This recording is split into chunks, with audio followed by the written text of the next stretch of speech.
Setelah penantian selama hampir 5 bulan, akhirnya sebahagian besar gimnasium di seluruh Malaysia kembali beroperasi sejak 18 September 2021 yang lepas. Persoalannya, adakah pembukaan semula ini seiring dengan keyakinan orang ramai untuk kembali bersenam di gimnasium? Teruskan bersama kami di PPJM Live.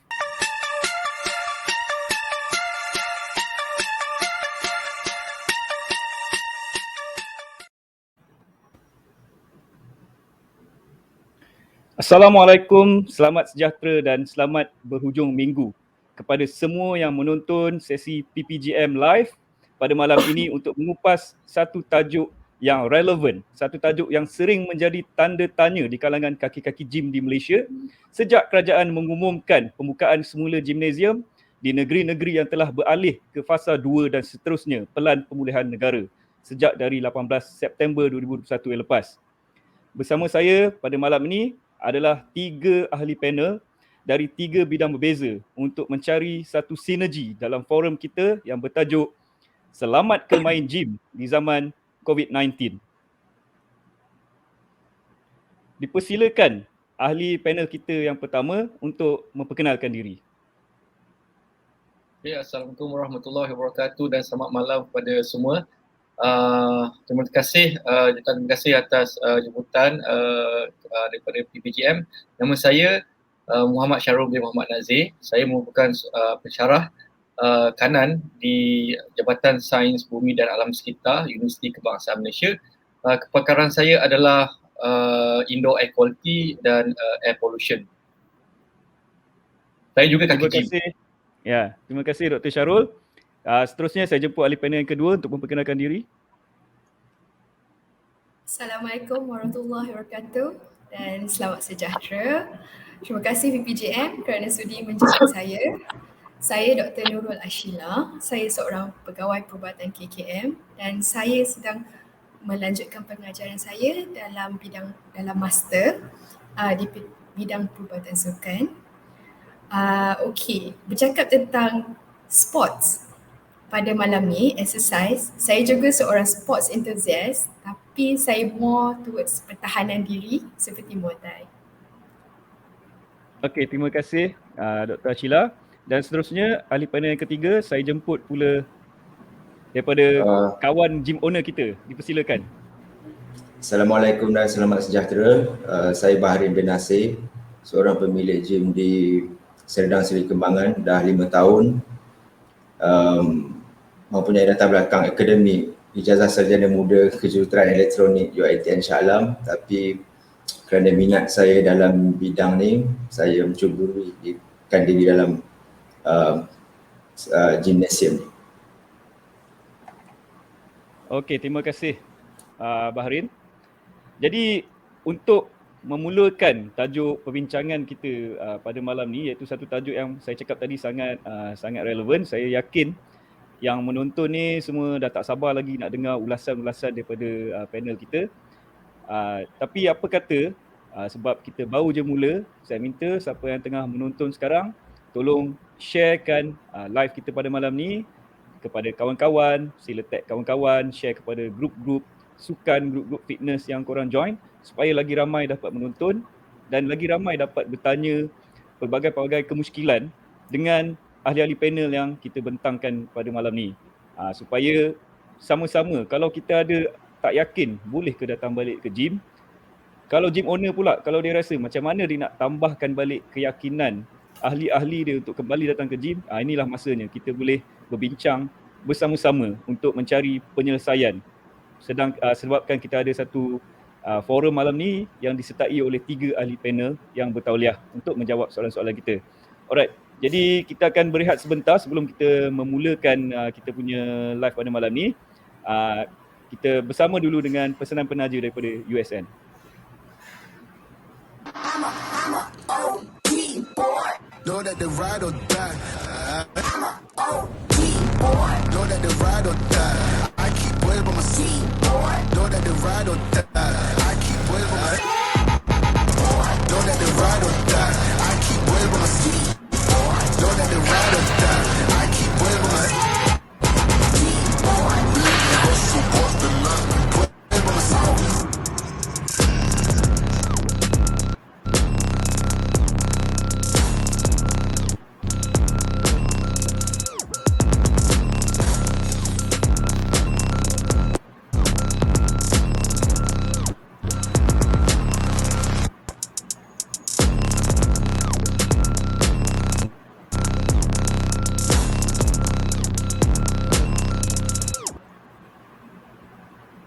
Okey, terima kasih kepada semua yang masih setia bersama PPJM Live pada malam ni. Kita akan membincangkan satu tajuk iaitu selamat ke main gym di zaman COVID-19 ni. So, tanpa membuang masa lagi, saya nak jemput ahli panel kita yang pertama untuk menjawab satu soalan yang kami sediakan di sini yang berbunyi, dari sudut pengudaraan dalaman, mengapakah gimnasium indoor masih dikategorikan sebagai berisiko tinggi? Jadi untuk itu saya jemput Dr. Muhammad Syahrul untuk memberi sedikit ulasan. Dipersilakan. Terima kasih Tuan Azlan dengan soalan tersebut. Okey, daripada segi perspektif saya sebagai seorang saintis yang menjalankan kajian tentang kualiti udara di dalam dalaman dan di luaran, berbanding kalau kita katakan sebelum pandemik ni, macam jerubu, istilah jerubu ni is quite common kan. Biasa orang mula berkata tentang indeks pencemaran udara. Jadi sebelum pandemik kita semua panik bila jerubu datang. Okay, dengan terjadinya COVID-19 ni, saya rasa sekarang ni lebih tertumpu kepada kualiti udara dalaman. Jadi indoor air quality ni memang sangat penting untuk pengetahuan semua. Kita ni sebagai manusia, kita dalam jangka hayat kita 90% kalau mengikut kajian 90% lifetime kita daripada kita kecil hinggalah kita meninggal dunia, 90% adalah kita berada di kawasan dalaman berbanding luaran. Inilah termasuk macam di office, di dalam kenderaan, di dalam rumah dan sebagainya. Jadi kita ni memang banyak spend time di dalam indoor environment. Okay, gym adalah juga dikategorikan sebagai indoor environment, especially kadang-kadang kalau kita tengok ahli-ahli gym ni dia datang mungkin hampir setiap hari dan rest day dia mungkin on weekend. Jadi kita perlu tahu faktor utama yang boleh meningkatkan kadar kebolehjangkitan COVID-19 ni. Jadi bila kita berada di dalam gym, sebagai contoh, kita simply kita akan terdedah. Okay, berbanding kalau kita di luar, virus COVID-19 ni maybe dia tak sepadat di dalam seperti di dalam kawasan dalaman. Jadi di situ kita dah ada risiko. Dan additional pula dengan ahli-ahli gym yang lain, dan bila di dalam sesuatu ruang tersebut terdapat lebih ramai orang, so ia akan meningkatkan banyak faktor-faktor kualiti udara. Kerana bila kita bergerak, bila kita exercise dan sebagainya, kita akan produce carbon dioksida, dan juga pergerakan boleh menyebabkan juga kadar habuk dan zarahan terampai meningkat, dan ini seterusnya akan boleh memberikan kesan kepada kepada kita lah, terutama masa COVID ni. Okey, mengikut kajian kami di UKM, kami telah membuat satu kajian di Hospital Universiti Kebangsaan Malaysia. Okey, kenapa kita harus takut bila kita mempunyai pre-medical conditions seperti asma? Ini akan boleh meningkatkan kadar kematian sekiranya kita berada di dalam kawasan indoor yang tidak mempunyai kualiti udara yang baik. Macam contoh lah, sebagai contoh bila saya kena COVID dan saya berada di kawasan yang indoor air quality tidak berapa bagus, seperti zarahan terampainya tinggi, ventilationnya tidak bagus, tidak di maintain dan sebagainya. Jadi saya punya kadar kematian lebih cepat berbanding dengan orang yang kena COVID dan berada di kawasan udara yang bersih. Jadi this is why kenapa ramai yang orang mula risau sekiranya bila di dalam gym ramainya orang dan melakukan aktiviti dan kita bernafas dengan banyak. Dan mengikut kajian, bila kita bernafas sahaja, bernafas secara normal, 1000 viral partikel yang akan dikeluarkan daripada mulut. Bila kita bercakap, lebih daripada 200 viral loading. Maknanya viral loading ni adalah kadar virus yang terkeluar daripada mulut kita. Jadi mulut kita bercakap, kita bernafas, kita menyanyi, ini akan menghasilkan kadar virus keluar daripada mulut kita di kawasan tertutup. Okey, kalau kita tengok di kajian ni, kajian saya, kajian kami di UKM, kami dapati ventilation yang baik dan mempunyai air purifier yang baik. Air purifier di dalam satu tu akan membantu untuk mengurangkan risiko jangkitan COVID-19 di kawasan indoor seperti gym. Okay, Tuan Azlan.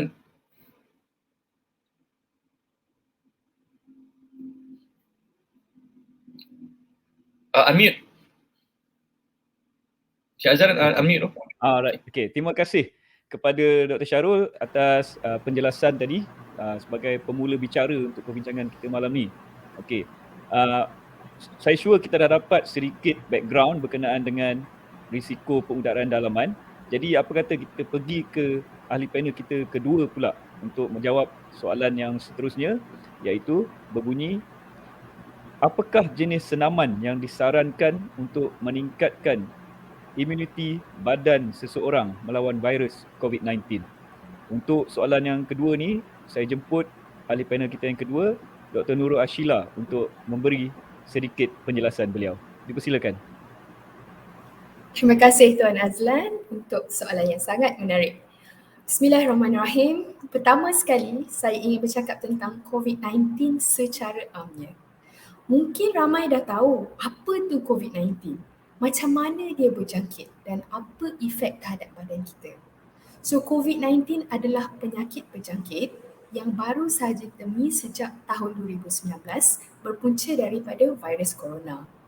So penularan COVID-19 ni adalah melalui titisan hidung dan mulut yang tersebar apabila seseorang yang dijangkiti COVID-19 batuk, bersin atau bercakap dalam jarak yang dekat. So titisan ni pun boleh melekat pada permukaan atau objek sekelilingnya. So orang lain yang menyentuh permukaan atau objek ni mempunyai risiko mendapat jangkitan COVID-19 apabila beliau menyentuh mata, hidung dan mulut selepas menyentuh permukaan atau objek yang tercemar ni. Sebab tu social distancing atau penjagaan jarak, pemakaian mask dan amalan membasuh tangan adalah sangat penting. So efek COVID-19 pula adalah berbeza-beza dengan setiap individu. Simptom-simptom virus ni adalah seperti demam, batuk, sukar bernafas dan nafas pendek atau sakit dada atau terasa tertekan di bahagian dada. So berbalik kepada soalan tadi. Jenis senaman apakah yang disarankan untuk meningkatkan imuniti badan seseorang bagi melawan COVID-19? Saya nak tegaskan sini, ini adalah saranan untuk orang yang tidak dijangkiti COVID-19. Sebab ada panduan yang berbeza dan lebih spesifik untuk bekas pesakit COVID-19. Okey? So, senaman apa yang disarankan adalah senaman yang anda suka, anda minat dan buat dan enjoy untuk konsisten. Sebab senaman ni adalah satu lifestyle atau gaya hidup ke arah badan sihat, minda sihat. So, tak kira lah berenang ke, berlari, skipping, zumba atau resistant exercise seperti angkat berat sekalipun, semua dapat meningkatkan daya imuniti berbanding dengan orang yang tidak bersenam. Sebenarnya, terdapat banyak kajian tentang senaman dan tahap imuniti. Dan hari ini saya akan memetik dari sebuah artikel American College of Sports Medicine, ACSM, terbitan Mac 2020 yang bertajuk Exercise, Immunity and the COVID-19 Pandemic, yang telah menyimpulkan bahawa walaupun exercise mungkin tidak dapat mengelakkan kita dijangkiti COVID-19, tetapi ianya dapat meningkatkan imuniti secara amnya dan membantu melawan dan bertahan sekiranya kita dijangkiti virus tersebut. So, berapa lama kita perlu bersenam bagi mendapatkan faedah kesihatan ni? Berdasarkan garis panduan Aktiviti Fizikal Malaysia terbitan tahun 2017, untuk orang dewasa sekurang-kurangnya 150 minit seminggu ataupun 30 minit sehari dalam 5 hari seminggu dengan intensiti sederhana sahaja. So bagi individu yang tidak pernah bersenam, mulakan aktiviti secara perlahan-lahan dan tingkatkan tempoh seperti yang disarankan. Saya harap ini membantu. Terima kasih kepada Dr. Nur Ashila atas satu penjelasan yang serba lengkap bagi saya dan disampaikan dengan cara yang sangat tenang dan elegan sekali. So terima kasih juga sekali lagi kepada Dr. Nur Ashila. Okey, jadi kita akan meneruskan forum kita dengan wakil daripada pengusaha gimnasium sendiri. So kita dah dengar daripada dua orang doktor yang pakar dalam bidang masing-masing. Kali ini kita dengar pula pada pihak pengusaha gimnasium yang telah terpaksa tutup gym selama hampir 5 bulan baru-baru ni dan sekarang dibenarkan untuk buka semula. Okey, untuk soalan ketiga yang akan ditujukan berbunyi, apakah strategi anda untuk melaksanakan SOP yang berkesan untuk mengelakkan penularan COVID-19 di gimnasium? Apakah strategi anda untuk melaksanakan SOP yang berkesan untuk mengelakkan penularan COVID-19 gimnasium? Untuk tu saya jemput ahli panel kita yang ketiga, Bahrin Nasir, untuk memberi sepatah dua kata.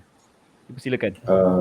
Terima kasih Tuan Azlan. Ya, memulanya kita dah 4 bulan lebih tutup kan, dan kita sedarlah baru-baru ni ada perubahan sikit SOP untuk pembukaan gym ni kerana adalah variant of concern ya, itu variant Delta.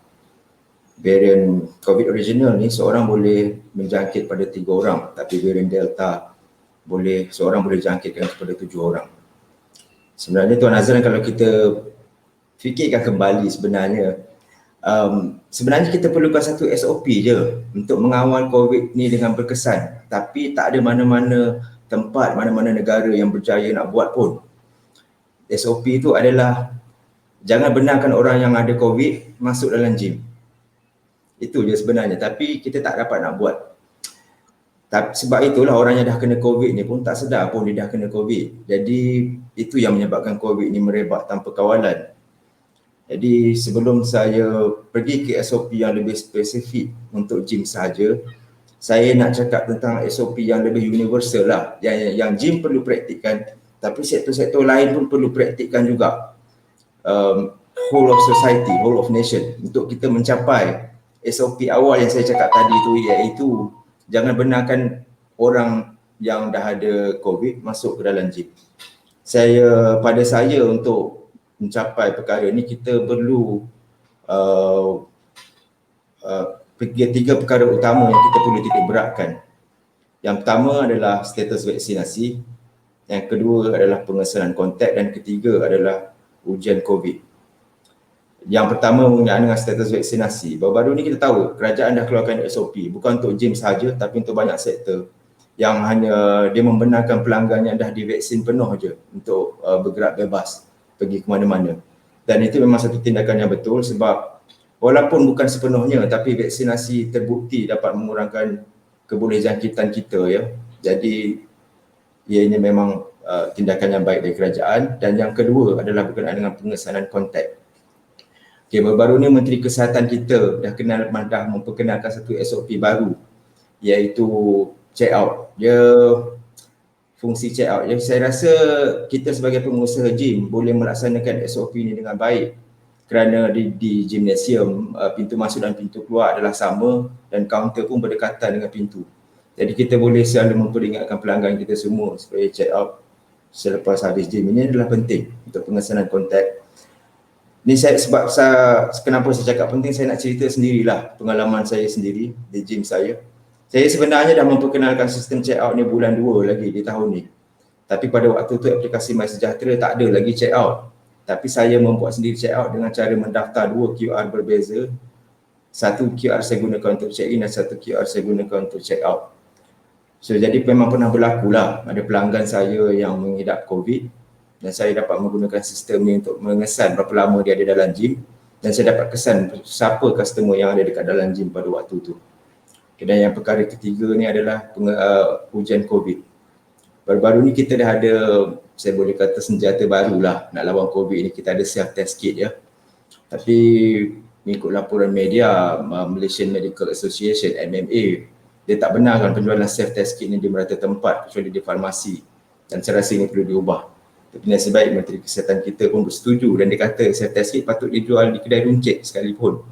Ya, sebab sebenarnya perkara ketiga ni adalah kesinambungan daripada perkara kedua. Bila kita dapat pengesanan kontak yang cekap, kita perlu membuat ujian COVID pula, ya, barulah kita dapat mengesan orang tu dah dijangkit COVID ataupun tak. Perkara ni sebenarnya penting, ya. Saya boleh tunjuklah satu situasi untuk kita memahami betapa pentingnya 3 perkara ni. Saya ambil contoh Tuan Azlan sendiri. Kata Tuan Azlan adalah seorang pengusaha gym. Katakanlah Tuan Azlan ni setiap 2 atau 3 hari selalu pergi ke Pasaraya, Giant, Jasco dan sebagainya. Dan pada satu hari Tuan Azlan pergi ke Pasaraya tersebut dan Tuan Azlan ada kontak dengan pesakit COVID yang pergi ke Pasaraya itu juga pada waktu yang sama. Tapi Tuan Azlan tak sedar, Tuan Azlan dah ada COVID. Tuan Azlan balik ke gym seperti biasa, buat tak ada apa-apa dan Tuan Azlan juga asymptomatic. Jadi Tuan Azlan bayangkan kalau SOP yang saya cakap ni dikuat kuasa dengan sepenuhnya oleh semua sektor. Katakanlah Tuan Azlan 2-3 hari kemudian, Tuan Azlan pergi ke Giant semula dan tiba orang dekat pintu masuk Giant kata, kami nak tengok MySejahtera punya history untuk tengok check in dan check out. Dan apabila dah dikesan, kalau dia kata, you ada masuk dalam gym ni waktu pesakit COVID ada, jadi you ada risiko. Jadi you perlu buat self test kit ni. Jadi kalau Tuan Azlan dah buat dan Tuan Azlan nampak, saya ada COVID tapi asymptomatic. Jadi Tuan Azlan pun dah tak merisikokan gym tu sendiri. Jadi benda ni memang penting lah. Memang kalau perkara ni boleh dibuat, kita boleh melaksanakan SOP yang asal tu, iaitu jangan benarkan orang yang ada COVID masuk ke dalam gym. Ya. Dan kalau saya cakap lah berkenaan SOP yang lebih spesifik untuk gym, pengudaraan dan sebagainya. Tapi sebenarnya kita perlu sedar, kita dapat menjaga pelanggan kita selama 2 jam di dalam gym, lebih daripada 22 jam lagi, itu adalah pada mereka sendiri. Jadi mereka perlu ada kesedaran sendiri.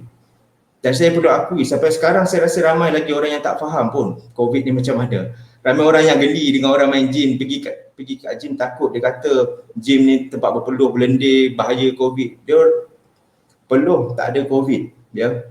COVID ni adalah respiratory virus. Virus yang dalam saluran pernafasan kita. Cecair-cecair yang daripada saluran pernafasan kita yang ada virus COVID.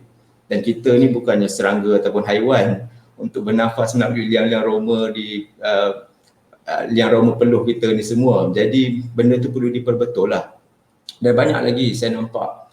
Kita boleh buat SOP yang baik, tapi contohnya saya sendiri pernah nampak dekat tempat saya sendiri, ya. Saya nampak pelanggan saya sendiri, lepas dah habis main gym pula, itu bagus, memang kebiasaan yang bagus. Tapi saya nampak diorang share air diorang dengan customer diorang sendiri, dengan kawan diorang sendiri. Apa guna kalau kita lap peluh yang memang tak ada COVID sebenarnya, tapi tiba-tiba kita pergi share air dengan kawan kita sendiri sebab atas kesedaran yang rendah. Jadi saya rasa perkara ni perlu diperbetul lah. Dan juga lepas dah habis gym, pergi lepak kat mamak, share vape sama-sama, share vape yang memungkinkan kebolehjangkitan COVID ni. Pernah ada di gym di KL pada bulan Januari baru-baru ni, personal trainer diorang semua kena COVID. Dan bila dah dibuat kajian, dibuat kajian terperinci, diorang kena COVID dekat semasa pergi ke parti tahun baru, New Year, bulan 1, bukannya di gym. Ya. Okey. Alright, terima kasih banyak-banyak kepada Tuan Bahrin. Satu penjelasan yang bagi saya sangat baik sekali dan disampaikan dengan penuh style tenang kan, sambil duduk kat kursi game dia, tapi very very detail. Saya suka dengar cara dia explain. Dan saya tak nafikan juga sebenarnya ini situasi yang sebab saya pun sendiri pengusaha gymnasium. Saya nampak setiap hari orang masa dekat gym, dia bukan main lagi ikut SOP dia, setiap kali lepas pakai alat dia spray, sanitize balik, apa semua benda dia jagalah, jaga social distancing. Habis je turun je daripada tangga gym tu, terus kat depan tu ada kedai mamak, lepak ramai satu meja, yes, kongsi vape lah, kongsi air lah kan. Apa air orang ni dia rasa sikit, duduk rapat-rapat dan pergaulan dah jadi tak ikut SOP lah. Jadi takut nanti bila berlaku jangkitan, gym yang dituduh tau. Padahal macam Bahrin cakap tadi, kita jaga customer kita paling lama pun 2 jam je. Tapi lagi 22 jam tu entah dia pergi mana kita tak tahu kan. So jadi kat situlah sebenarnya terima kasih Bahrin kerana apa membangkitkan tadi pasal isu-isu tadilah. Okey, kita ada satu soalan yang saya nak ketengahkan di sini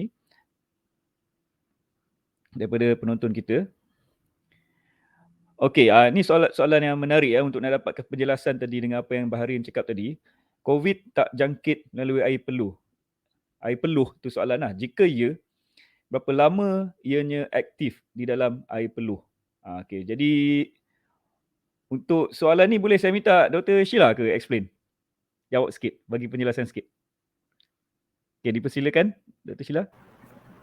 Okay, COVID tak jangkit melalui air peluh. Okey, sebenarnya macam saya cakap tadi, COVID sebenarnya tidak berjangkit melalui air peluh tetapi melalui titisan daripada hidung atau mulut. Titisan daripada hidung atau mulut ni boleh melekat atas permukaan dan itu akan melekat untuk beberapa lama. Sebab tu ada risiko jangkitan. Dan sebab tu SOP juga menyatakan pemakaian mask. Okey, adakah ini menjawab soalan? Okey, yes, menjawab soalan. Terima kasih Dr. Sheila. Okey, kita sebelum kita nak masuk untuk round soalan yang kedua, apa kata kita berehat sebentar untuk satu lagi pesanan penaja daripada Evo Mania Nutrition. Okey, kita rehat sebentar ya.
Okey, kembali lagi kita di PPJM Live pada malam ni. Kita membincangkan satu topik bertajuk Selamat ke main gym di zaman COVID-19.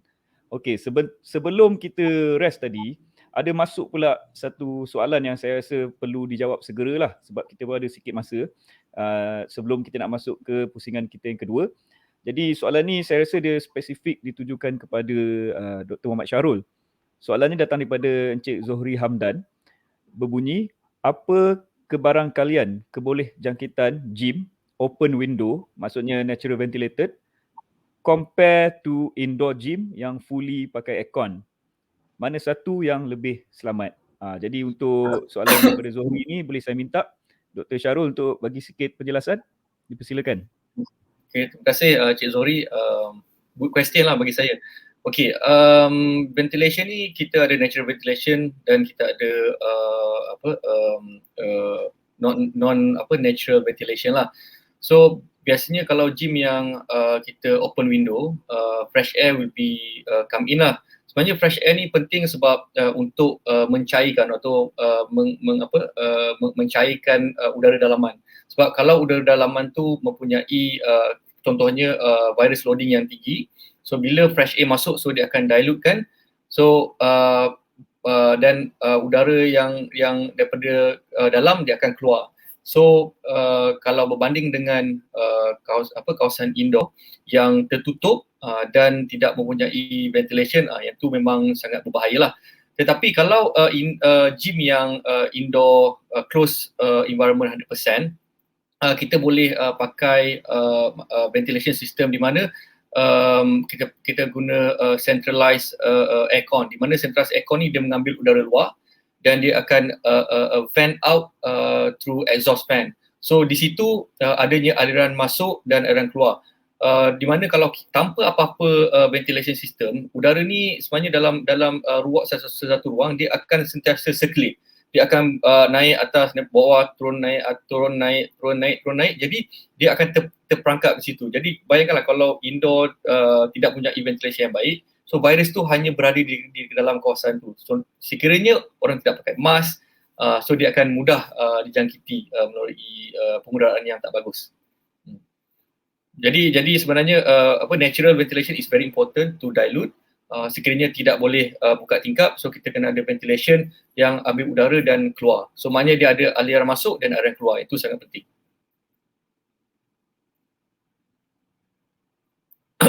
Unmute Tuan Azlan. Okey. Saya bukan pakar ventilation bangunan lah. Cuma saya curious nak tanya, lalang dah keluar soalan macam ni.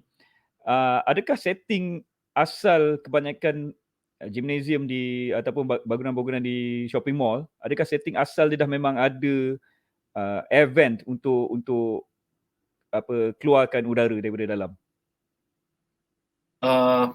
Kalau di shopping Tuan Azlan, biasanya memang dia pakai centralized aircon lah.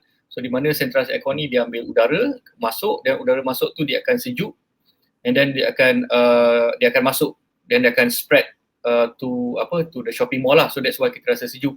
Dan juga udara tu dia keluar melalui sistem exhaust. So di mana is quite common lah. Tapi bila kita bercakap tentang shopping mall, kita bercakap tentang space yang agak besar lah. Jadi pengudaraan dengan central aircon ni lebih selamat berbanding dengan mounting wall punya ataupun cassette unit aircon. Okey, faham. Okey, terima kasih Dr. Syahrul. Okey, jadi untuk yang seterusnya pun masih turn Dr. Syahrul lagi lah. Untuk soalan yang keempat yang saya nak kemukakan di sini berbunyi, apakah langkah praktikal yang disarankan kepada pengusaha gimnasium untuk meningkatkan kualiti udara dalaman di premis niaga mereka? Jadi ada sikit extension untuk soalan ni. Untuk pengetahuan Dr. Syahrul, di bawah Persatuan Pengusaha Gimnasium Malaysia ni, boleh kata 95% gimnasium beroperasi di dalam bangunan shop lot, dan kebanyakannya tidak menggunakan wall mounted aircon tu, dan kebanyakannya menggunakan natural ventilation lah. Tapi ada juga yang contoh macam gym saya ada pakai cassette aircon tu lah, tapi saya ada tingkap. Untuk situasi macam tu lah, untuk di bawah penonton yang tengok untuk PPJM Live ni, dia tak relevan yang dengan shopping mall tu lah. Jadi untuk soalan 4 tu, macam mana ulasan doktor? Dipersilakan. Okey, saya sangat setujulah dengan Tuan Bahrin tadi. Memang dia punya komen sangat-sangat spesifik. Basically sebagai pengusaha macam Tuan Azlan dan Tuan Bahrin adalah of course kita punya inisiatif lah untuk mengambil langkah-langkah untuk mengelakkan kadar jangkitan ataupun adanya kluster gym pada masa akan datang. Jadi pengusaha ni memang sangat penting dia punya role. Basic adalah kita mempunyai pengudaraan yang baik dan juga tahap kualiti udara yang baik.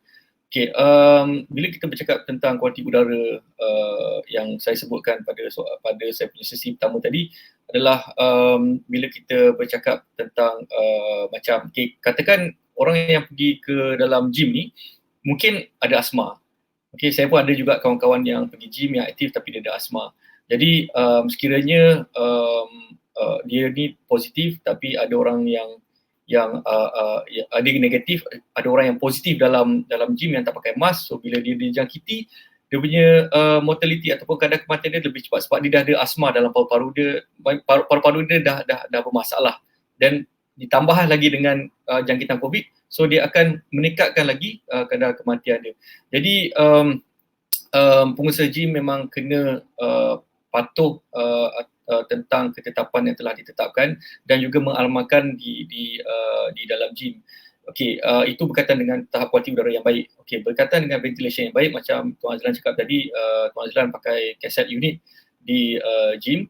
Okey, sebenarnya tak ada masalah bila kita bukannya nak tutup gym selama-lamanya, sebab banyak yang indoor environment lagi yang juga berisiko, bukan hanya gym.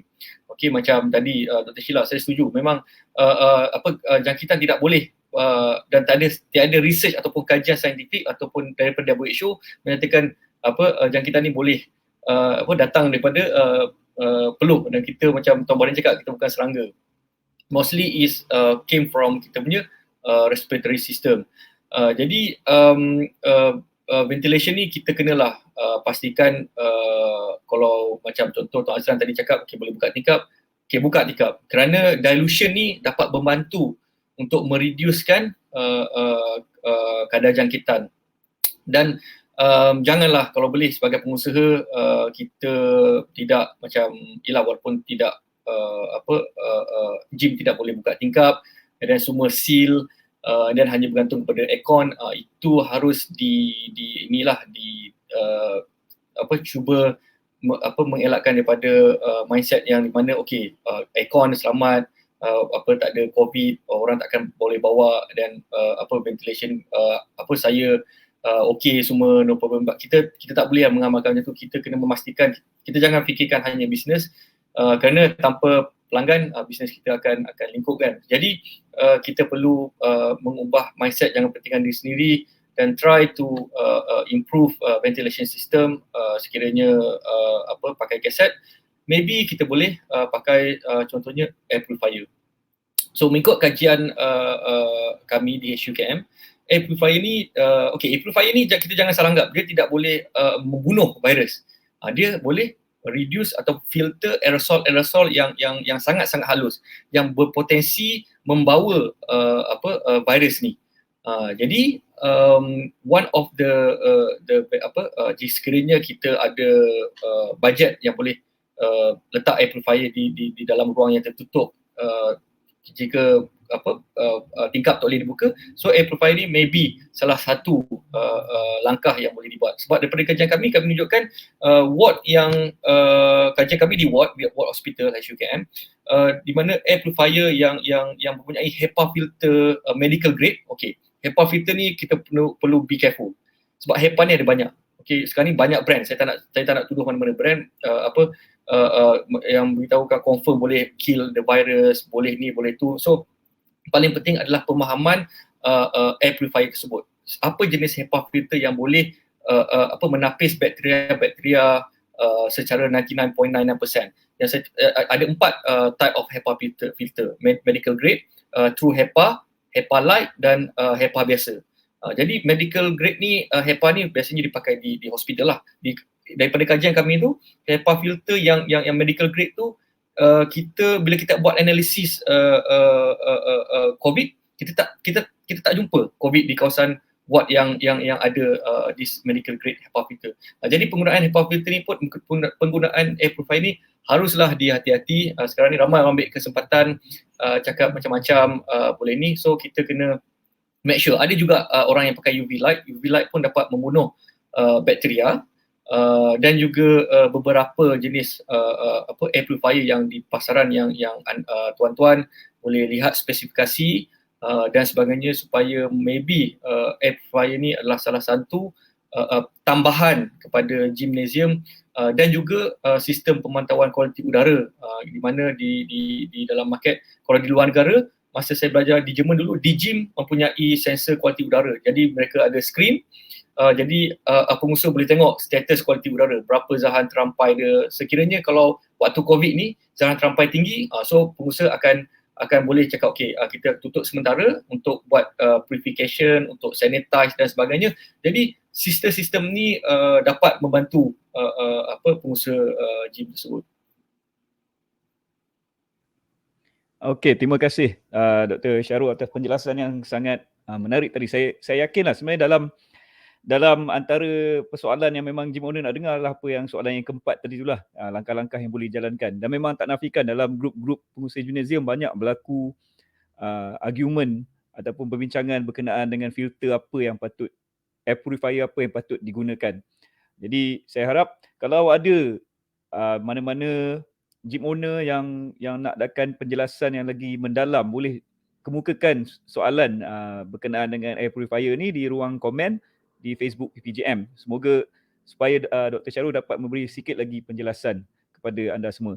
Okay, jadi untuk seterusnya, saya teruskan dengan soalan yang kelima. Soalan yang kelima ni untuk kita punya ahli panel kedua, iaitu Dr. Nurul Ashila.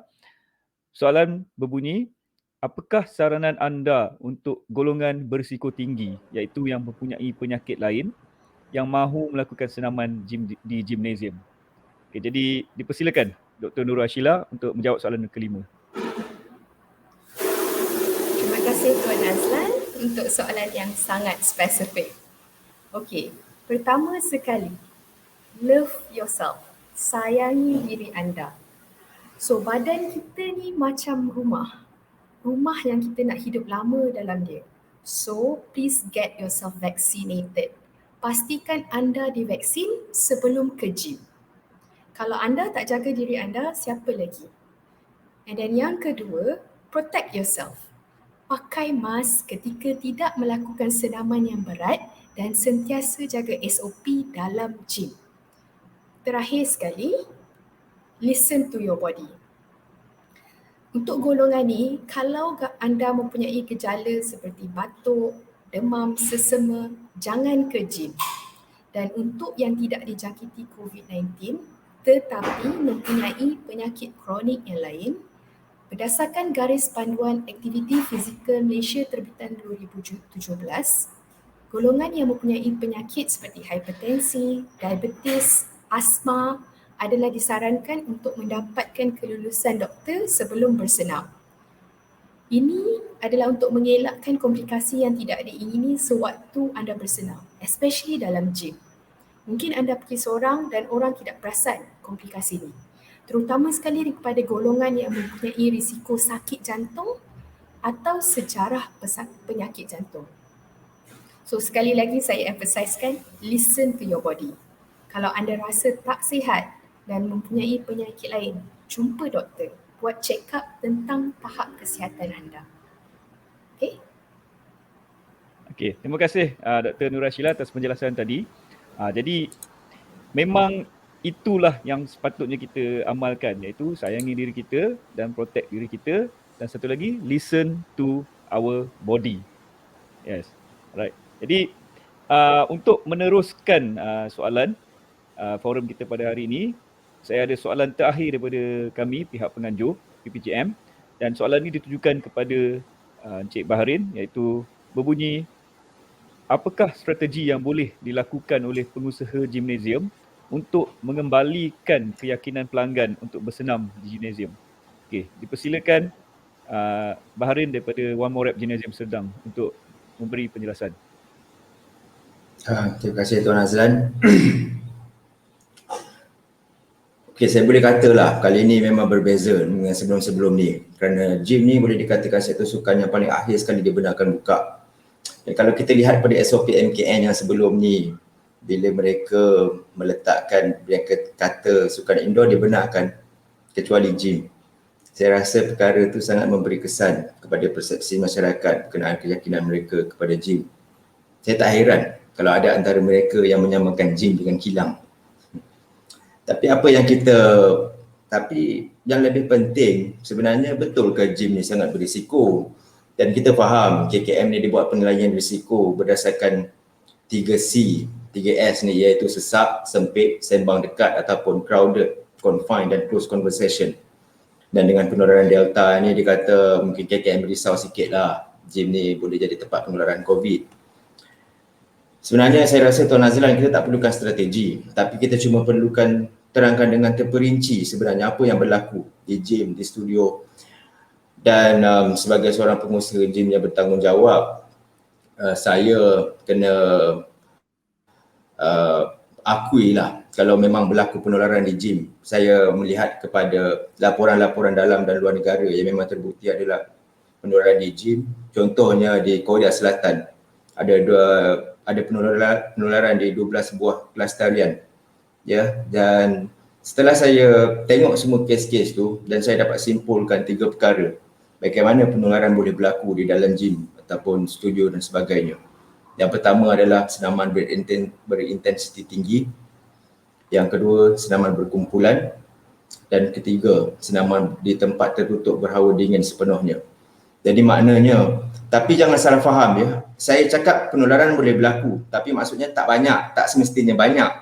Kalau nak berlaku, saya perhatikan 3 kriteria ni perlu berlaku, iaitu kita melakukan senaman intensiti tinggi secara berkumpulan di tempat berhawa dingin sepenuhnya, tertutup sepenuhnya. Kalau tengok pada laporan yang saya dalam slide tadi tu, itulah dia real world situation ya. Laporan kajian daripada UK Active Research Institute yang mengatakan daripada 100,000 kunjungan ke gym, hanya seorang aja yang pergi buat test dan positif COVID-19. Dan orang yang tak pergi ke gym 160 kali ganda lebih senang, lebih mudah mendapat COVID-19 daripada orang pergi ke gym. Ya, lepas tu dia kata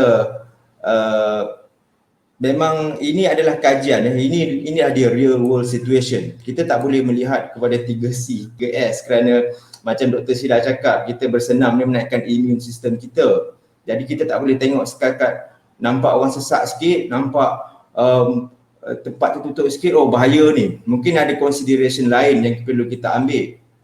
Dan ni dah terbukti melalui kajian daripada UK, ni dah terbukti gym ni selamat ya. Dan gym ni adalah satu aktiviti sukan yang agak dia banyak variation sikit banding dengan sukan lain. Contohnya kalau kita sewa court badminton, main badminton macam tu je lah. Mungkin intensity kita boleh tukar sikit, tapi secara general dia macam tu je lah. Dan gym ni, orang pergi gym dia boleh buat aktiviti yang macam-macam ya. Dan kalau kita patah balik kepada 3, kita tengok majoriti orang pergi gym dekat negara kita ni, dia buat aktiviti yang macam mana ya. Diorang tak buat senaman intensiti tinggi. Orang-orang yang banyak muscle ni, abang-abang sador ni, dia takut nak buat senaman intensiti tinggi. Sebab diorang kalau diorang buat cardio pun, diorang buat list je, low intensity steady state cardio. Sebab itu memang cardio yang paling berkesan untuk menggunakan lemak sebagai sumber tenaga. Bila intensiti tinggi, dia dah tak gunakan lemak sangat dah. Lemak ni sumber tenaga yang tak efisien. Dan lepas tu, itulah dia. Dan katakan senaman berkumpulan macam mana? Kalau ada orang nak kata, oh gym kita buat limit 50 orang tu satu kumpulan lah tu. Tapi intensity dia orang macam mana? Kalau kita tengok orang pergi gym ni banyak buat resistance training. Dia orang buat hypertrophy training. Dan kalau kita cakap hypertrophy training ni, orang kata bahagian badan yang paling berintensiti tinggi, senaman kaki lah kan. Okay, kita tengok satu gym, ada squat rack ada berapa? Satu je. Mungkin gym hardcore adalah 2 ataupun 3. Tapi yang selebihnya tu mungkin dalam satu masa seorang atau 2 orang je lah yang tengah intensity tinggi. Mungkin training dalam zone 3, zone 4. Yang lain tu semua zone 1, zone 2. Tengah buat bicep curl sambil senyum dan sebagainya. Jadi, dan mostly gym di Malaysia ni juga gym yang open space. Dan ni diakui oleh pengarah kesihatan kita sendiri, DG Hisham, bila mana dia kata kawasan indoor yang terbuka, kadar penularannya sangat rendah. Dia sendiri akui. Dia ada data yang lebih terperinci. Dan apa yang saya tak boleh akses, dan dia pun sendiri akui. Kalau tempat indoor yang bukan berhawa dingin sepenuhnya, tempat tu adalah penularannya sangat rendah. Dan kalau dicampur dengan gym yang mana kita melakukan senaman dapat menaikkan imun sistem dan sebagainya, saya fikir gym ni memang selamat. Cuma persepsi kita kena ubah. Kita kena ada satu strategi untuk ubah persepsi. Dan saya harap KBS boleh bantulah untuk mengubah kembali persepsi supaya orang yakin dengan gym. Sebab apa yang berlaku sebelum ni sangat mendukacitakan lah, dan mengatakan indoor boleh buka kecuali gym. Tapi kita tengok real world situation macam mana. Kes banyak ke kat gym? Tak ada pun. Itu je. Okey, terima kasih Bahrin atas penjelasan yang panjang lebar dan menarik tadi. Saya suka tadi bila dia mention pasal kalau gym kat Malaysia ni, kalau nak tengok senaman yang betul-betul high intensity, iaitu training leg day lah kan. Orang cakap leg day kan. Leg day ni biasa typically bila masuk je leg day semua orang tak datang gym. Kalau hari chest day kalau siapa yang main gym kan, macam Dr. Syarul pun main gym kan, kita semua tahu yang Monday is International Chest Day kan. Satu dunia train chest. Masa tu gym ramai. Masa tu kita maybe gym owner kena limit berapa orang yang masuk. Tapi bila masuk ke leg day memang gym kosong. Tapi leg day itulah yang paling high intensity. Jadi sebenarnya kalau kita tengok pada budaya kita bersenam di gym ni, yang high intensity tu ramai orang mengelak sebenarnya. Budaya Malaysia lah. So in a way dia bagi advantage untuk mengurangkan lagi kadar kejangkitan dekat gym. Itu pada pendapat saya lah. Alright. So saya ada sikit soalan daripada seorang cikgu ni, Cikgu Tazri Ali. Dia direct kepada Dr. Nurul. Jadi saya kemukakan kat sini daripada Cikgu Tazri Ali. Assalamualaikum Dr. Nurul. soalan saya, pemakaian mask semasa latihan bukan sahaja kurang selesa tapi boleh menjejaskan prestasi seorang pelatih. Adakah pernyataan tersebut benar? Terima kasih. Okey, boleh jemput Dr. Nurul untuk bagi komen sikit? Sebelum tu boleh unmute dulu.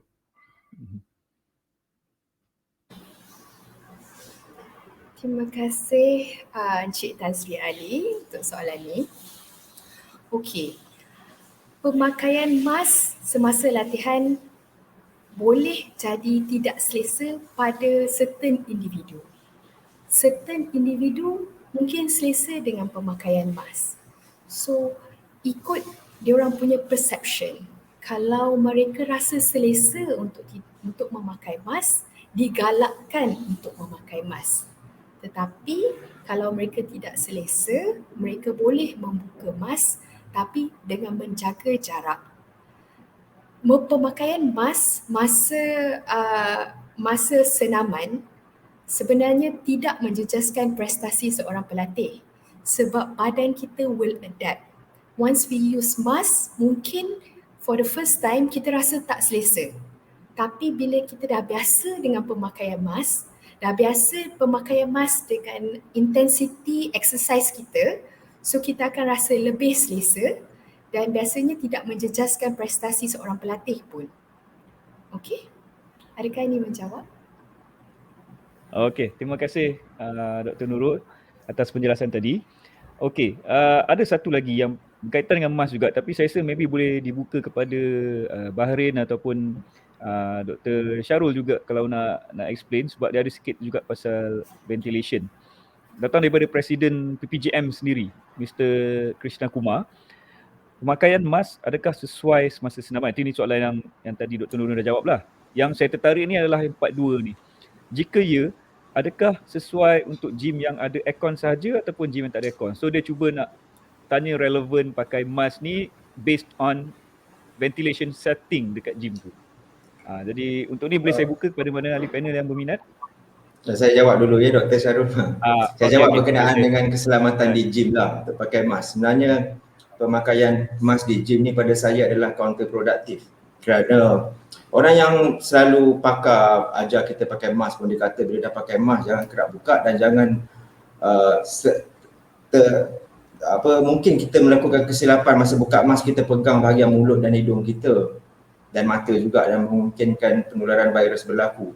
Dan kalau orang main gym ni pakai mask, dia orang akan kerap buka sebab dia orang nak ambil nafas antara set ataupun nak minum air dan sebagainya. Jadi dia orang akan kerap pegang bahagian muka dia orang yang mana saya rasa adalah counterproductive. Ni bukannya kerja di tempat fully aircon dan tak buat senaman apa-apa yang menyebabkan saya rasa tak sesuai lah. Dr. Syarul pula jawab. Okey, Dr. Syarul ada apa-apa komen? Okey, saya tertarik dengan Mr. Krishna Kumar punya soalan sebab sebelum saya pergi ke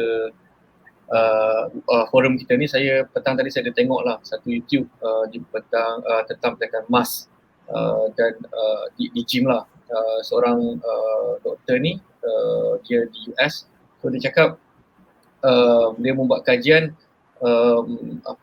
orang yang memakai mask sama ada aircon ataupun tak aircon, dia tetap akan selamat daripada jangkitan COVID-19. Memang macam tadi Dr. Sheila cakap, saya pun really agree lah. Memang macam saya pun pergi gym memang pakai mask lah. Walaupun mula-mula rasa tak selesa, macam mungkin kita rasa tak selesa dalam 10 minit, 20 minit, tapi lepas tu kita punya mind akan lupa yang kita pakai mask. Kecuali masa tengah kardio lah. Saya juga tengok YouTube tu di mana bila orang di atas treadmill, dia berlari, so dia dia boleh buka mask di dalam di dalam video tersebut, tapi dia selang macam lebih daripada 2 meter dengan orang yang lari yang sebelah dia, dan lepas dia lari tu dia akan sanitize tempat dia. Cuma walaupun bagi saya lah, walaupun dalam video tu dia membolehkan tak pakai mask masa berlari, saya rasa untuk selamat pakai mask kerana basic overall daripada YouTube yang saya tengok tadi, basic adalah memakai mask dan social distance. Yang tu je yang dapat save gym industri untuk meneruskan aktiviti gym. Sebab saya rasa untuk Cik Krishna, sama ada aircon ataupun tak aircon, basically memang pakai mask. Kita pun kalau kita keluar dengan keadaan panas pun kita boleh pakai mask kan, sebab mask ni is the most important platform untuk protect diri kita lah, dengan selain daripada sanitize dan sebagainya, dan penjarakan sosial. Okey, izinkan saya ada satu soalan tambahan, tapi saya nak buka kepada mana-mana ahli panel. Saya tertarik dengan yang komen Bahrin tadi. Dia cakap isu yang memang theoretically kita cakap kalau kita pakai mask, kita dah memang ada protection kat diri kita.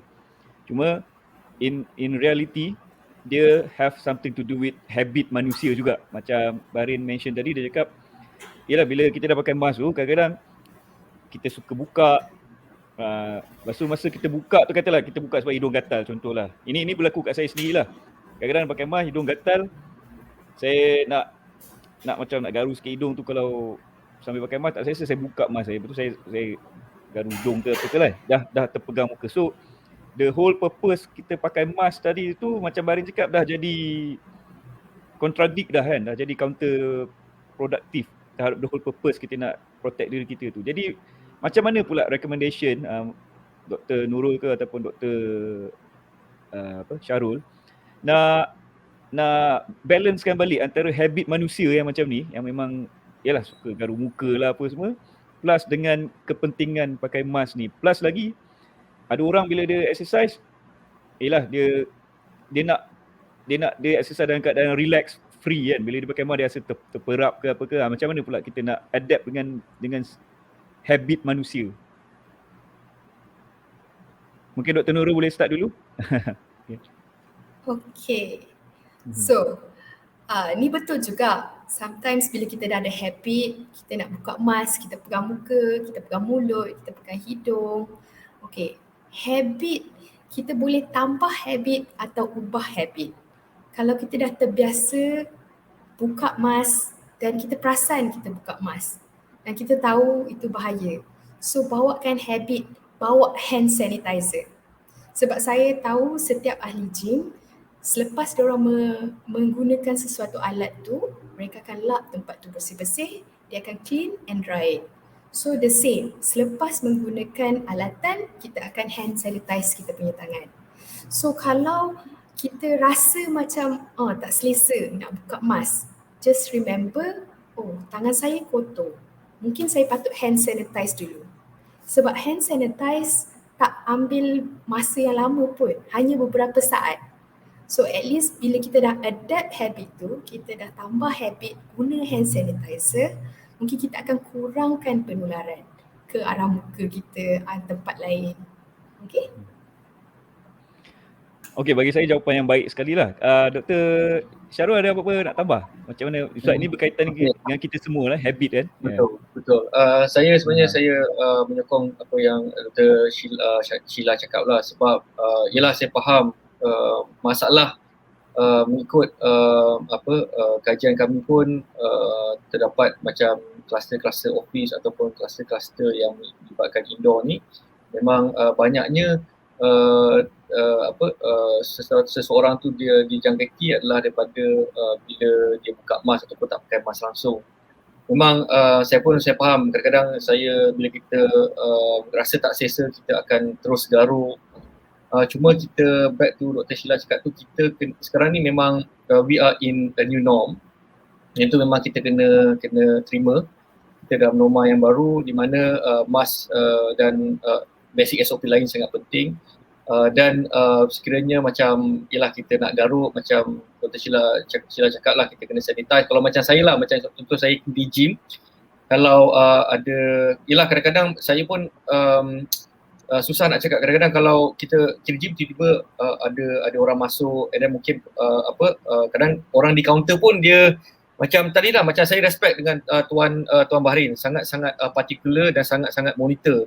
Masa setengah tu macam dia let go, ramai masuk ramai, Dan kalau macam saya gatal dalam keadaan yang ramai, saya akan cuba stop aktiviti saya sekejap. Kalau saya tak ada hand sanitizer, saya akan pergi ke tandas dan saya akan garuk lah di dalam tandas dan sebagainya. Maknanya kita kena always sentiasa alert kita punya sekeliling. Kalau kita nak garuk ke, nak buka mask sekejap ke, kita kena make sure that kalau katakan macam kita seorang, pagi-pagi kita sampai, kita melakukan senaman dan tak ada orang, maybe kita bukanlah boleh buka, tapi bila kadang-kadang pun saya buka sekejap kalau tak ada orang, sebab pengusaha pun dah sanitize, jadi saya rasa macam risiko dia agak kurang lah. Tapi kita kena always alert untuk kita nak garuk, nak buka sekejap ke, that is really depend on kita punya surrounding dan diri kita sendiri dan juga pengusaha gym lah. Okey, terima kasih Dr. Syarul, jawapan yang baik juga. Bagi saya kalau nak simpulkan kat sini, sebenarnya ia adalah kawalan kendiri kita. Kita tahu risiko dan kita tahu cara nak tangani risiko tu, tapi kalau kita tak nak praktiskan benda tu, it will not become habit kan. Kalau in the first place pun kita tak nak ambil berat pasal nak sanitize tangan dulu ke, kita tak nak ambil berat pasal concern kita pasal contoh macam kalau orang betul-betul ambil berat ialah kalau urgent sangat dia pergi toilet. Kalau tak ada hand sanitizer dia pergi toilet so that dia tak kat open space. Sebab tak nafikan dekat gym ni kadang-kadang orang kalau dia jenis lamba je kan, sekali dia bersin dalam gym, dia batuk dalam gym semua kan. So dia dah menjejaskan keselamatan orang lain. So memang nak tak nak kita kena develop habit baru yang lagi detail untuk keselamatan kita semua. Alright. Okay, jadi sebelum kita nak akhiri kita punya live pada malam ni, kita dah ke udara exactly 1 hour. Saya nak jemput lagi setiap ahli panel kalau ada apa-apa nak sampaikan kata-kata terakhir, dan Dr. Syarul pun ada sikit nak mention pasal air monitoring punya device kan? Ya, betul. Boleh saya jemput Dr. Syarul. Sebelum tu nak saya mainkan video dulu ke macam mana? Boleh mainkan video dulu. Okay, right. Saya akan mainkan satu video dan Dr. Syarul akan explain sikit tentang satu nanti dia akan explain lah. Okay. Alright.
Okay, dipersilakan Dr. Syarul. Okay, terima kasih. Okay, balik kepada pemantauan udara, dalaman dan juga ventilation monitoring. Maybe it's a good tools lah untuk kita semua sebagai tambahan, peralatan tambahan, kerana macam teknologi seperti sensor adalah salah satu untuk mengesan tahap kualiti udara dan juga flow rate di dalam ataupun pengalihan udara, jumlah pengalihan udara dan kadar pengalihan udara di dalam suatu ruang secara IoT, Internet of Things, di mana maklumat disampaikan dalam bentuk mobile apps, dashboard dan sebagainya. Kami pun banyak membantu komuniti yang mengalami masalah kualiti udara untuk memantau dan sebagainya. So mungkin adalah salah satu tambahan kepada pengusaha gym ataupun pengusaha-pengusaha yang lain, bisnes-bisnes yang lain untuk menerapkan pemantauan secara berterusan, kaedah yang senang dan tepat dan cepat, dan juga menambah air purifier di dalam premis anda semua. Ini adalah salah satu langkah pemantauan udara dan juga air purification dan ventilation dapat mengurangkan risiko jangkitan COVID. Tapi untuk memilih peralatan-peralatan ini mestilah berhati-hati, mestilah bijak, mestilah mematuhi spesifikasi yang baik untuk kegunaan kita in the future, kerana kita sekarang ni berada di dalam pandemik dan COVID dah berada di dalam komuniti kita. Dan juga kata-kata akhir saya adalah sekiranya kita yang pergi gym yang boleh menjaga makanan, ambil protein, semua kita disiplin terhadap makanan, tidur dan sebagainya, why not kita disiplin terhadap SOP yang telah ditetapkan oleh KKM. Dan saya harap gym tetap akan dapat diteruskan dengan SOP yang baik dan juga mindset macam Cik Bahrin cakap tadi, mindset selama 22 jam kita tidak berada di gym, apa yang kita buat itu adalah tanggungan kita sendiri, dan jangan selfish, dan ingat kita lah yang dapat mengubah masa depan kita, insyaAllah, kerana semua langkah-langkah kita ni akan menentukan bisnes-bisnes dan kita punya generasi masa depan di kala pandemik COVID-19 ni. Okey, terima kasih Dr. Syarul. Okey, jadi saya nak minta maaf sikit sebelum kita terus ke Dr. Nur Ashila untuk dia punya kata-kata terakhir. Termasuk pula satu soalan daripada penonton. Bagi saya menarik untuk kita bincangkan sekejap lah, kita minta extra time sikit. Ini dia mewakili golongan yang dapat dos AstraZeneca sebab tempoh dos vaksin first dan second tu terlalu lama. Jadi tak nak tambah lagi 14 hari kan lepas complete second dose. So dia cakap kasihlah chance pada customer yang dah ambil first dose untuk enter gym. Kami bukan anti-vax. Cuma jarak first dose dan second dose kami terlalu lama. So tambah 14 hari pula kan. So apa pendapat Dr. Nur Ashila kalau ada orang mengadu macam ni?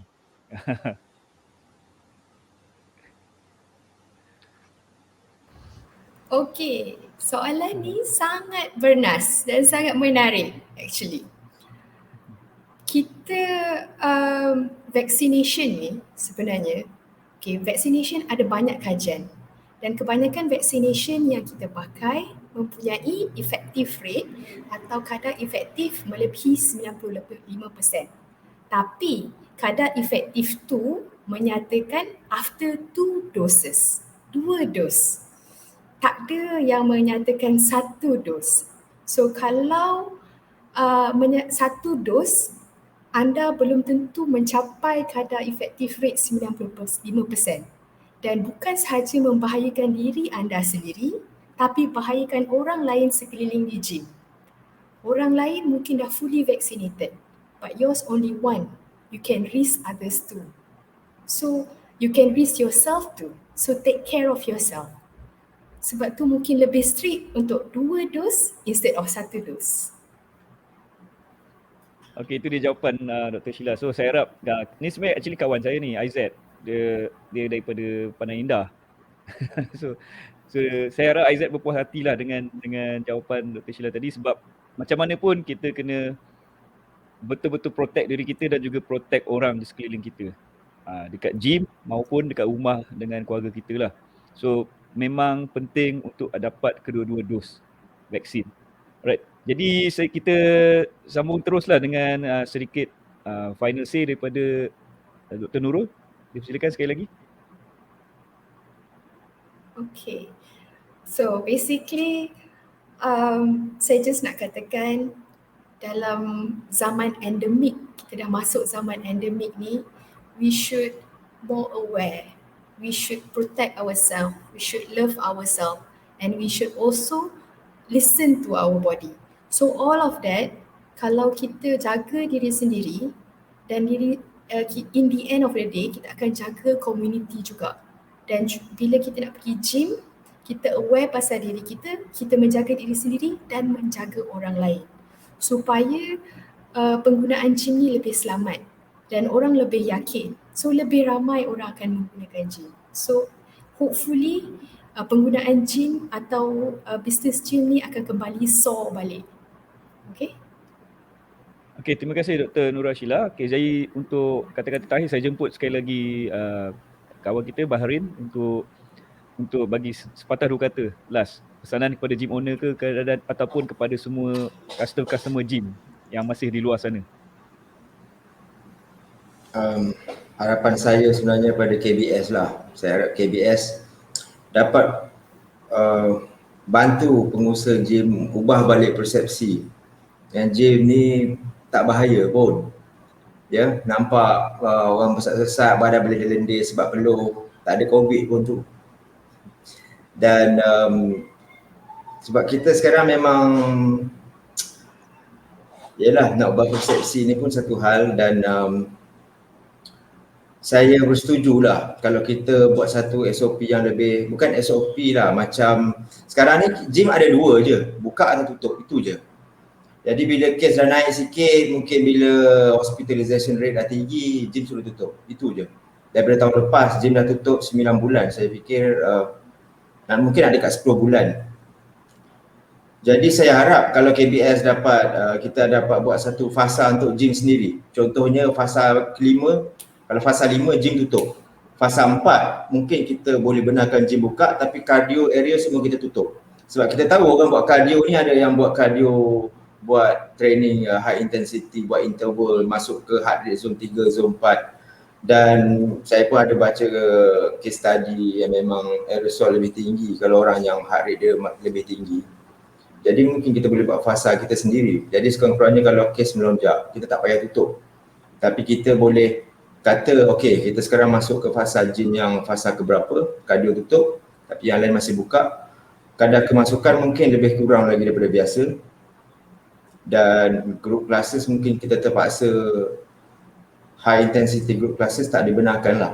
Semua low intensity je untuk keselamatan. Itu je lah harapan saya. Okey, terima kasih kepada Bahrain dan juga kepada semua ahli panel. Jadi sebelum kita nak tamatkan ni ada sikit kata-kata pesanan terakhir daripada Presiden PPJM sekali lagi. Dia cakap thanks to semua panel, perkongsian yang amat berguna untuk semua gym owner dan pengguna gym. Harap kita boleh buat lebih banyak forum macam ni pada masa akan datang. Sedikit sebanyak dapat membantu kami as gym owner. Good night semua. Okey, itu je kata-kata daripada Presiden PPJM.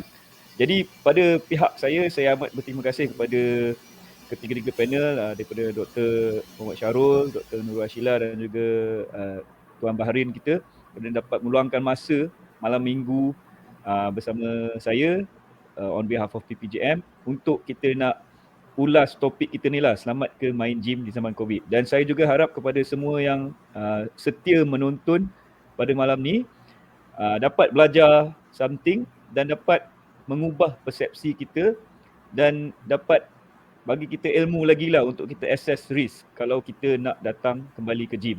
So jadi kita tak perlu terlalu membabi buta, percaya pada semua-semua maklumat yang tak sah, dan harap kita dapat lebih mendalami lagi berkenaan situasi kita lah. Sebab keselamatan kita memang macam Dr. Nurul Ashila banyak kali cakap lah, kita memang kena sayangi diri kita, protect diri kita dan listen to our body. So memang pretty much kita yang kena ada internal awareness tu. Kita tak boleh bergantung kepada rumors, bergantung kepada fakta-fakta yang tak benar untuk kita buat keputusan lah. Alright, jadi itu saja daripada kami di PPJM Live. Semoga kita dapat mengadakan lagi sesi-sesi macam ni untuk topik-topik yang lain. Dan terima kasih kepada semua ahli panel. Assalamualaikum warahmatullahi wabarakatuh. Waalaikumsalam warahmatullahi wabarakatuh. Terima kasih PPJM, terima kasih Tuan Bahrain, Dr. Ashila.